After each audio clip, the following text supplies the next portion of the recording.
একজন হিপস পড়ুয়া ছাত্রের জন্য এই 5টি কাজ করা উচিত নয়। আমি যেহেতু হাফেজ, আমি চট্টগ্রাম থেকে হিপস শেষ করেছি। আমার হিপস শেষ করতে সময় লেগেছে 3 বছর। এই অল্প সময় আমি কীভাবে হিপস পড়েছি বা কী কী কাজগুলো আমি ত্যাগ করেছি, সেই অভিজ্ঞতা থেকে আমি 5টা কারণ বের করেছি। 1 নম্বর হলো, একজন হিপস পড়ুয়া ছাত্রের জন্য গুনাহ এটাকে ছেড়ে দিতে হবে। গুনাহ করা যাবে না কখনো। কারণ হলো, গুনাহ এমন একটা জিনিস যেটা একটা ছাত্র যদি করতে থাকে বা কোনো মানুষ করতে থাকে, তাহলে তার যেই কলব আছে, যেখানে সে জ্ঞানগুলোকে সংরক্ষণ রাখে, তার কলবটা নষ্ট হয়ে যায়। যার ফলে ওই কলবে আর কখনো কোরআন ঢুকবে না। এবং কি একজন পণ্ডিত বলেও গিয়েছেন যে কোরআন এটা হলো নূর, আর গুনাহ এটা হলো তার বিপরীত জিনিস। তাহলে একজন হিপস ছাত্র যেহেতু কোরআন পড়ে, গুনাহ এটা বিপরীত জিনিস, দুটা বিপরীত জিনিস কখনো এক হতে পারে না।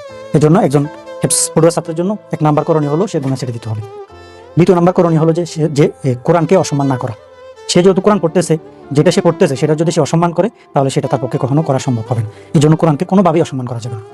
3 নাম্বার পয়েন্ট হলো যে উস্তাদের সাথে বেয়াদবি না করা। কারণ যিনি গুরু, যার কাছ থেকে সে জ্ঞান শিখতেছে, তাকে যদি সে অসম্মান করে, তার কাছ থেকে জ্ঞান শিখা বা তার মাধ্যমে কোরআনটা শিখা তার পক্ষে কখনো সম্ভব হবে না। এই জন্য একজন হিপস পড়ুয়া ছাত্রের জন্য উস্তাদের সাথে বেয়াদবি করা যাবে না। 4 নাম্বার পয়েন্ট হলো, আমরা হিপস পড়তে গেলে অনেক ছাত্র থাকে, কোনো আমার সাথীকে কষ্ট দেওয়া যাবে না। কারণ মানুষকে কষ্ট দিলে এটা তার প্রতি একটা বদদোয়া পড়ে। আপনি কাউকে একটু কষ্ট দিলেন, সে যদি আপনাকে বদদোয়া করে বসে, যে হয়তো তার এই বদদোয়ার বদৌলতে বা বদদোয়ার কারণে আপনি হিপস পড়াটা আপনার পক্ষে সম্ভব হবে না। এই জন্য কোনো ছাত্রকে কষ্ট দেওয়া যাবে না। 5 নাম্বার যে কাজটা করা যাবে না সেটা হলো, আমরা ইলম শিখি, কোরআন শিখার ক্ষেত্রে আমল করতে হবে, পাশাপাশি আমল ছাড়া যাবে না।